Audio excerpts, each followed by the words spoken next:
श्री गुरु चरण सरोज रज निज मन मुकुर सुधारि।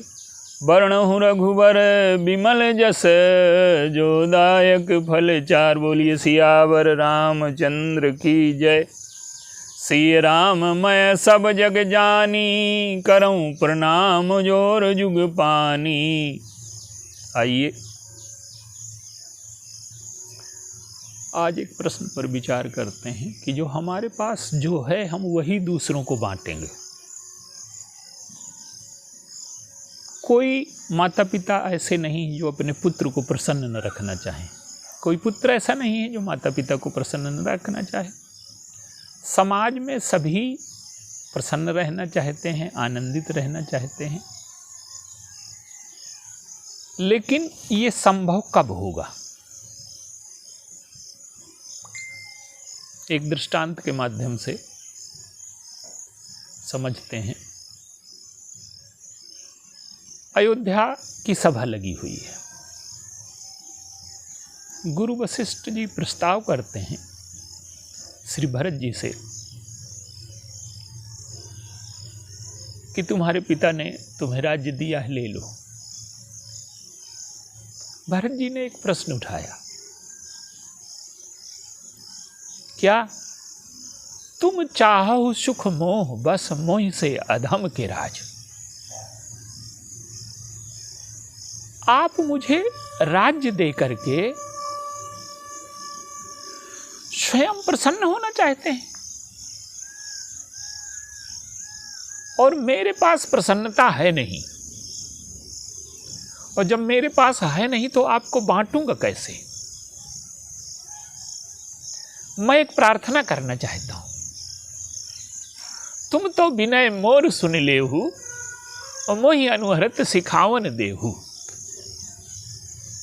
मेरे अनुसार शिक्षा दीजिए। और मेरे हृदय की स्थिति क्या है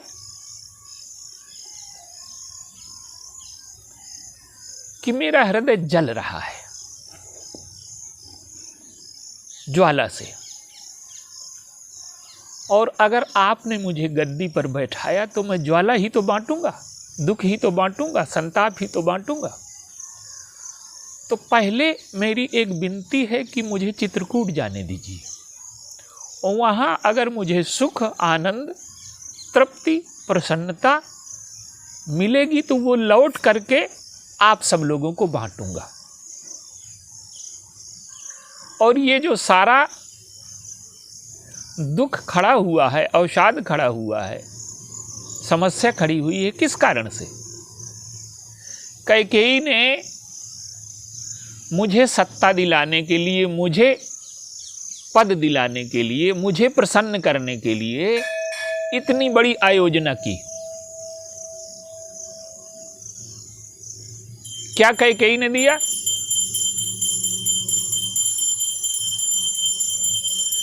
लीन विधवपन अपजस आपू। कैकेयी ने विधवापन ले लिया, अपयस ले लिया, और दीनहु प्रजहि शोक संतापु। सारी प्रजा को शोक और संताप बांट दिया। और मोहि दीन सुख सुजस सुराजू। मोहि दीन सुख सुजस सुराजू कीन कैकेयी सब कर काजू। मुझे सुख, सुयस और सुराज दिया, कैकेयी ने सब का काज किया। लखन राम सिय कह बन दीन्हा और पठई अमरपुर पति हित कीन्हा। लक्ष्मण राम सीता जी को वनवास दे दिया और अपने पति को स्वर्ग भेज दिया। कीन कैकेयी सब कर काजू। और यही ते कहु अबनी का, और ते पर देन कहु तुम टीका। अब ये तो सारे कार्य कैकेयी ने कर दिए। अब आप उसमें क्या आगे कर रहे हैं कि मुझे टीका देना चाहते हैं? भरत जी के कहने का मूल तात्पर्य ये है कि हम अपने जीवन में वही बांट सकते हैं जो हमारे पास है। देखिए, हम पूरे जीवन प्रसन्नता की योजनाएं बनाते रहते हैं, खुशी इससे आएगी, खुशी इससे आएगी। एक छोटा बच्चा है, आप उसके लिए भोजन की व्यवस्था करते हैं, सारी व्यवस्थाएं करते हैं, लेकिन सबसे बड़ी व्यवस्था क्या चाहते हैं कि ये प्रसन्न रहे और हम भी प्रसन्न रहे। एक दृष्टांत है। तो आप बच्चे को तब तक नहीं प्रसन्न कर सकते जब तक आप प्रसन्न न हो। तो मूल प्रश्न ये नहीं है कि योजनाएं कितनी बनाई गई, मूल प्रश्न ये है कि हमारे अंदर प्रसन्नता है कि नहीं है। एक पिता है, दिन भर वो तनाव में रहता है, व्यापार करके लौटता है, उदास होकर के, खिन्न होकर के, समस्याओं से ग्रस्त होकर के। वो पैसा चाहे जितना ले आए, वो घर में खुशियां नहीं ला सकता। वो जो लाया है, तनाव, उदासी, चिंता, भय, वही बांटेगा।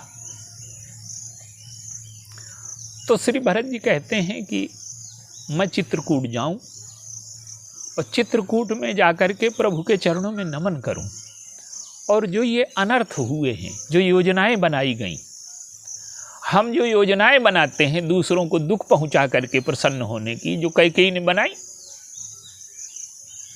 तो ये जो योजनाएं बनाई गई मेरी प्रसन्नता के लिए, मुझे बड़ा बनाने के लिए, मुझे यशस्वी बनाने के लिए, इन सारी योजनाओं ने दुख पैदा किया। कैकेयी की तो पंचवर्ष, आजकल तो पंचवर्षीय 10 वर्षीय योजनाएं हैं, कैकेयी की तो 14 वर्षीय योजना है। 14 वर्षीय योजना ये है कि ये 14 साल में भरत का राज्य से स्थिर हो जाएगा, ये कुछ ले न जाए। तो हम जो जीवन में योजनाएं बनाते हैं अपने को प्रसन्न करके, अपने को प्रसन्न करने की, दूसरे को दुखी करने की, ये योजनाएं कभी सफल नहीं होंगी। और सबसे पहले हम कोई भी कार्य करें, कोई भी योजना बनाएं, उसमें पहले हमें प्रसन्न होना चाहिए, आनंदित होना चाहिए। और जब हम कोई कर्म आनंदित होकर के, प्रसन्न होकर के, ईश्वर का सहारा लेकर के करते हैं, तो हमारे जीवन में आनंद आता है और हम दूसरों को भी दे पाते हैं। और आज की सबसे बड़ी विडंबना यही है कि हम प्रसन्न नहीं हैं, हमारे जीवन में आनंद नहीं है, हमारे जीवन में खुशी नहीं है, हमारे जीवन में तृप्ति नहीं है, हमारे जीवन में पूर्णता नहीं है, अधूरापन है। और हम दावा करते हैं कि दूसरों को प्रसन्न कर देंगे, दूसरों को खुश कर देंगे। तो श्री भरत जी ने इसी मूल प्रश्न का समाधान किया कि पहले हम अपने जीवन में वो आनंद, वो प्रसन्नता, वो तृप्ति, वो पूर्णता प्राप्त करें। और उसका एकमात्र उपाय है कि चित्रकूट जाना। चित्रकूट जाने का अर्थ है कि भगवान राम के चरणों में समर्पण, पहले शरीर से ऊपर उठें। हमारे शास्त्रों में तो कहा गया कि जो केवल शरीर में जीता है उसकी परिभाषा ही की गई कि वो उसको मूढ़ कहा जाता है। तो पहले शरीर से ऊपर उठें, मन में जाएं, और मन से ऊपर उठ करके बुद्धि में जाएं, और बुद्धि से ऊपर उठ करके चित्त में जाएं, और अहंकार को पहले छोड़ दें। तो जब इस स्थिति में हम पहुंच करके भगवान के चरणों में समर्पण करेंगे, देखिए हम समर्पण तो करते हैं लेकिन वो समर्पण नकली है। क्यों?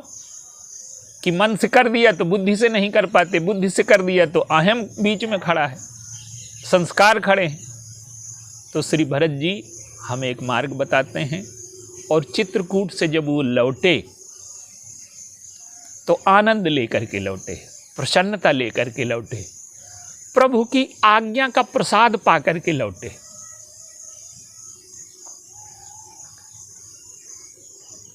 जब प्रभु ने आज्ञा दे दी तो प्रसन्न हो गए। नाथ भयो सुख साथ गए को, और लह्यो लाभ जग जन्म भय को। आपकी आज्ञा मिल गई, जन्म लेने का लाभ मिल गया, और खड़ाऊं लेकर के लौटे। अयोध्या के सिंहासन में जो खड़ाऊं बैठाई, अपने अहंकार के स्थान पर हम ईश्वर की खड़ाऊं बैठा दें, ईश्वर की आज्ञा को बैठा दें, ईश्वर के प्रसाद को बैठा दें। तो जब हम अपने जीवन में ईश्वर की खड़ाऊं, ईश्वर का प्रसाद, ईश्वर की आज्ञा ये प्राप्त करके लौटते हैं, यही सूत्र गीता में है कि मेरा स्मरण कर और युद्ध कर। तो हम जब जीवन में आनंदित हो जाएंगे, प्रसन्न हो जाएंगे, पूर्ण हो जाएंगे। और ये बिना ईश्वर से जुड़े संभव नहीं है, बिना विकारों के मिटाए संभव नहीं है। हम सोचते हैं कि हमारे विकार वही बने रहें। भरत जी ने केवल अपने विकार नहीं मिटाए, समाज के भी मिटाए।